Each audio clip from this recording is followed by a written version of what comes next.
Hello students, welcome to your online class. This is class for class 11th students. Today we discuss about chapter 12 sequence and series.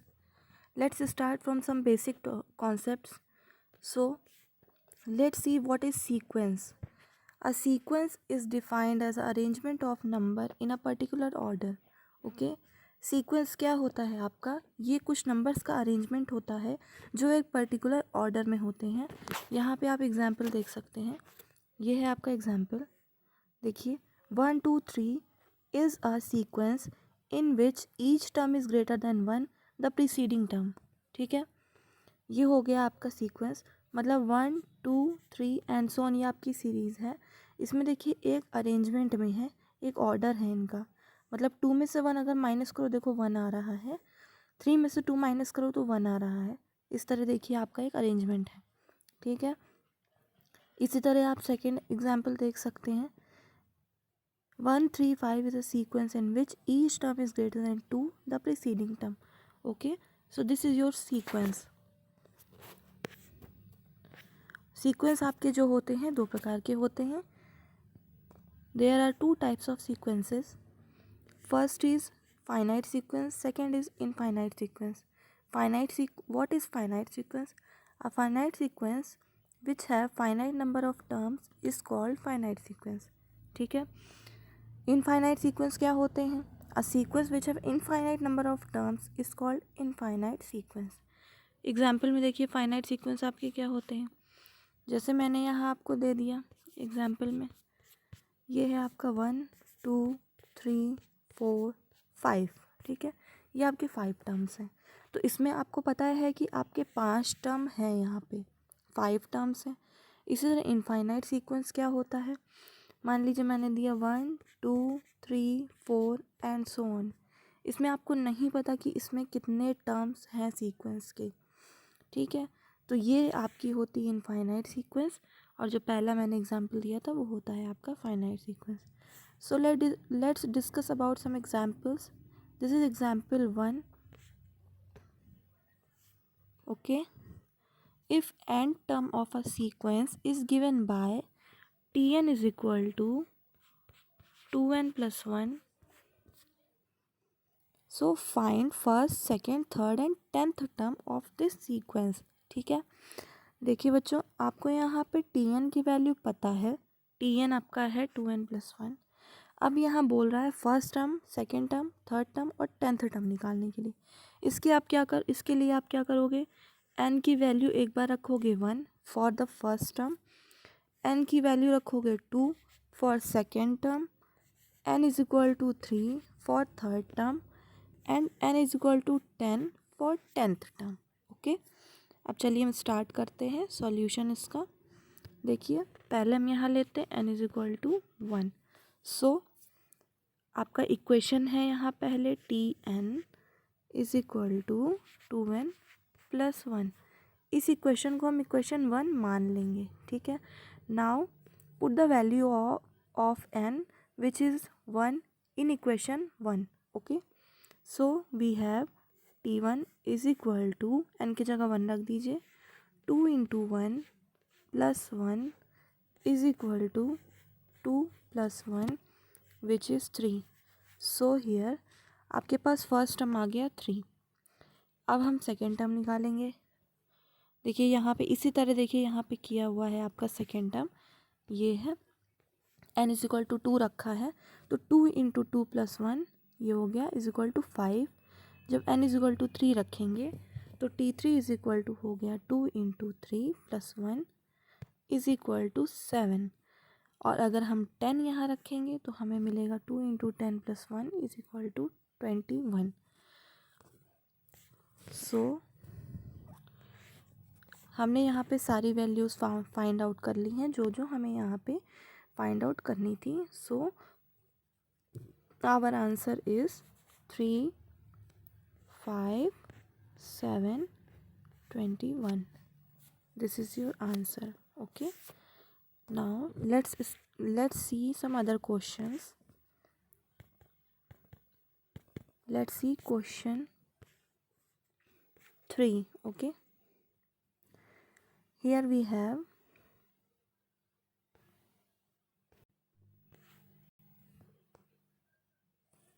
देखिए बच्चों, यहाँ हम question third देखते हैं। इसमें क्या दिया हुआ है, a sequence is defined as follows, T n is equal to a n square plus b n plus c. If T2 is 3, T4 is 13, T7 is 113, so prove that 3Tn is equal to 17n square minus 87n plus 115. Okay, so your solution is, पहले आप वो values लिखिए जो आपको यहाँ पे given है। ठीक है, यहाँ आपको क्या क्या दिया हुआ है, यहाँ आपको T2 की वैल्यू दी हुई है, T4 पता है, T7 पता है। ठीक है, हमने वैल्यू लिख ली। यहाँ पे हमें इक्वेशन दिया हुआ है Tn is equal to a n square plus b n plus c. इसको हमने मान लिया ये हमारा इक्वेशन 1 है। ठीक है, ये आपका हो गया। अब हम क्या करेंगे, T2 T4 T7 की वैल्यू है। ठीक है, अब हम करेंगे, पहले यहाँ पे हम n इज इक्वल टू 2 रखें,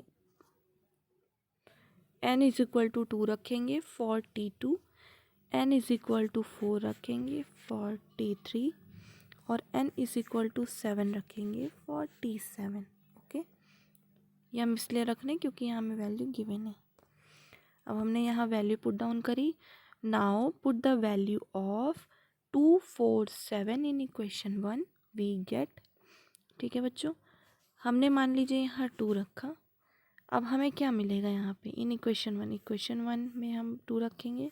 T2 is equal to a into 2 square plus b into 2 plus c. ठीक है, ये आपका हो गया। नेक्स्ट आपका क्या है, इसको आप सॉल्व कर लीजिए। ये आपका आएगा 4a plus 2b plus c. ठीक है, ये आपका हमने मान लिया, ये हमारा है इक्वेशन 2।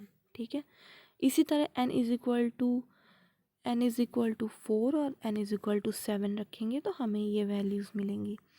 अब हमें इन वैल्यूज़ का यूज़ करके इन तीनों इक्वेशंस का हमें यहाँ वैल्यू निकालनी है ए बी एंड सी की। ठीक है, अब बच्चों आप क्या करोगे, इक्वेशन 2 को इक्वेशन 3 से अगर सब्ट्रैक्ट करते हो तो हमें ये वैल्यू मिलेगी। ठीक है, उसके बाद सॉल्व करने पे ये मिलेगा, क्योंकि हमने इसमें से 2 कॉमन ले लिया। ब्रैकेट में हमें मिलेगा 6a plus b is equal to 10/2, ये हमें मिलेगा। जब हम इसको डिवाइड करेंगे तो हमें मिलेगा 6a plus b is equal to 5। ठीक, क्योंकि हम ये 1 2 3 4 इक्वेशन मान चुके थे, ये हमने मान लिया इक्वेशन 5 है। Okay, now subtract 3 from 4 we get equation 3 को इक्वेशन 4 से सब्ट्रैक्ट कर दो, हमें क्या मिलेगा, यहाँ पे सी हमारा हो जाएगा कैंसिल। उसके बाद हमें यहाँ वैल्यू मिलेगी 33a plus 3b is equal to 100। ठीक है, अब हमें क्या करना है, हमें ए बी के फॉर्म में 2 इक्वेशंस मिल गई। अब इन दोनों इक्वेशन को हम सॉल्व करेंगे तो हमें यहाँ पे वैल्यू क्या मिलेगी, ए की वैल्यू मिलेगी 17/3 और बी की मिलेगी -29।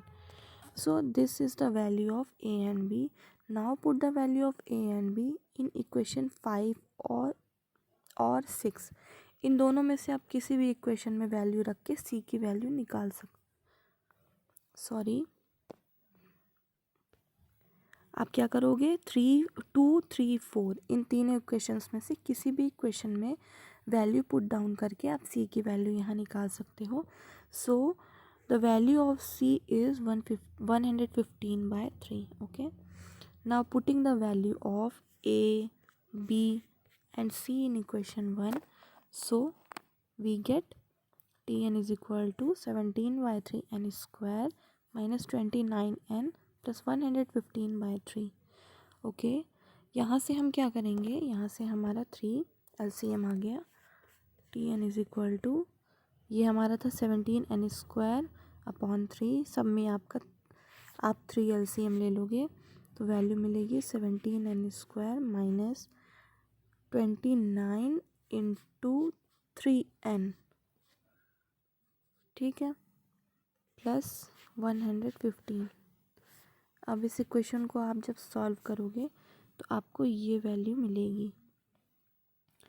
मिलेगा आपको T n is equal to, यहाँ पे मिलेगा 17n² माइनस 87n प्लस 115/3। ठीक है, अब ये 3 हम क्या करेंगे, ये 3 हमारा आ जाएगा इधर मल्टीप्लाई में, क्रॉस मल्टीप्लाई होता है आप जानते हो। तो आपको मिलेगा 3Tn इज इक्वल टू ये जो वैल्यू आपकी दी हुई है। ठीक है, और आपको प्रूफ क्या करना था, ये देखिए आपको यही प्रूफ करना था। सो this is your proving. Okay.